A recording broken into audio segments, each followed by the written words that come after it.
guys, hope you're having a great day. So today I am doing a kind of fan request. I've had a few instances where people have asked me about degassing. So I'm doing a video just about degassing. What it is, what you should do it on, and why.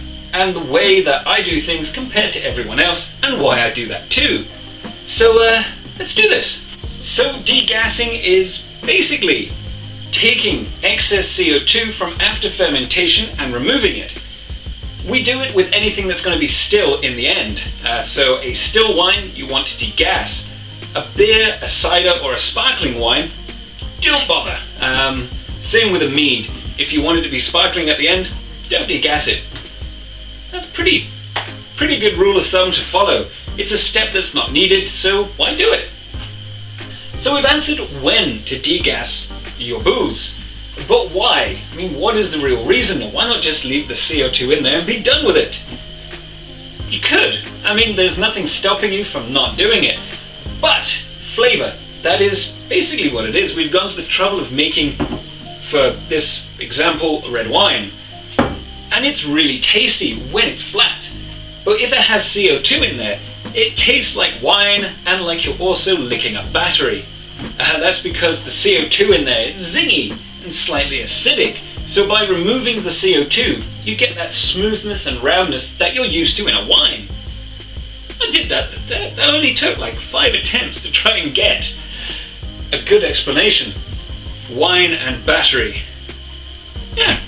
So I suppose I should answer the last question that I have been asked about degassing, which is, why do I do my degassing in the bottle? What advantages does it have to doing it ordinarily, and why? I mean, why?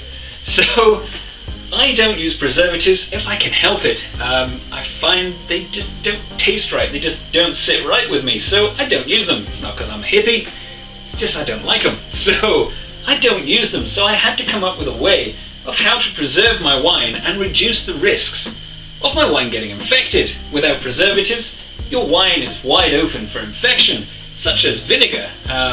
It can happen. I have had it happen when I used to do the siphoning from one demijohn to another without using preservatives. I had about at least a 10% failure rate. But once I moved over to putting them in the bottles and degassing them mostly in the bottle, it's gone completely. I haven't had a failure since I changed my method. Now, that does mean that my wine is not completely degassed. There is an atmosphere, a very small atmosphere of CO2 that inhibits the growth of bacteria, a lot of it, that's present in the air. Because I reduce the time it's in contact with the air and also preserve it in CO2, pretty much all the bacteria can't grow. There are a couple exceptions, because there always are, but for the main part, pretty much a full, almost like using a, what do you call it? Preservative. The downside to that is when I crack open a bottle of wine, such as this one, I have to leave it to sit. So I've got my other glass which I had out, this is a new one, and this has just been poured. And it has a slight zing to it. Taste kind of almost a bit acidic. It's not very nice. That is the downside. So if you leave it for a couple of minutes or swirl it around the glass like so, just for a minute or so, before you drink it,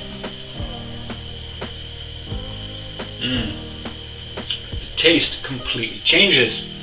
It has a beautiful wine-like taste. Not at all like what just came out the bottle. That is the downside. But if I'm planning to sit and drink a cheeky bottle of wine, I will leave the cap off. And just give it a swirl. Jobs are good. There is no sediment in there, so I don't have to worry about it. Cheers. Another really handy thing about this is I don't have to worry about my wine getting oxygenated.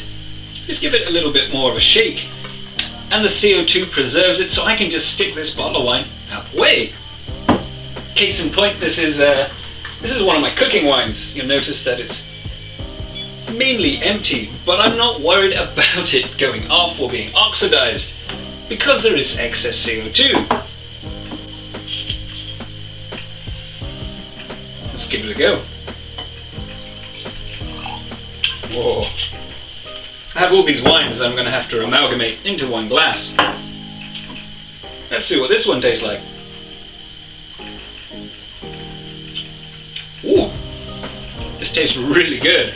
Because it was near the end of the bottle, most of the CO2 has disappeared, but it's not oxidized.